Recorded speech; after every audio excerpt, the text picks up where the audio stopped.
Getting now to some breaking news on the death of legendary musician Prince. This is about his estate, who might claim his millions, who might control his record library as well. Chief legal correspondent Ari Melber joins me now. Ari, really hard to believe that Prince did not have a will.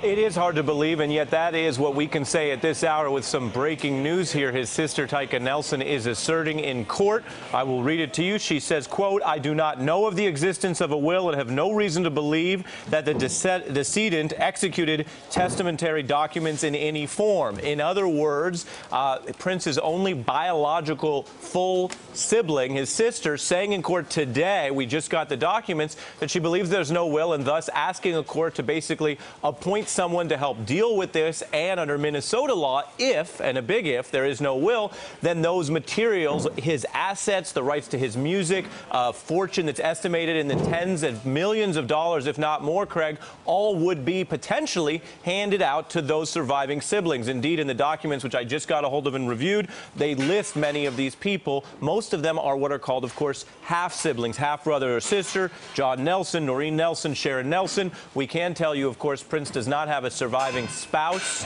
a surviving children, or surviving parents. So under Minnesota law, if there's no will, it is certainly true that that is where all those assets should go. The final thing I want to tell folks who may have the same reaction you did, Craig, of, well, shouldn't there be a will for someone who not only had this level of assets, but also, we know, was very thoughtful on the legal domain around his music, around copyright rules, etc. It is possible that there is a lawyer holding a will, or sometimes wealthy individuals file a will in secret, which they are allowed to do in probate court, and thus it could come out later. But as of right now, today, his sister's saying no will and asking for the assets to be distributed.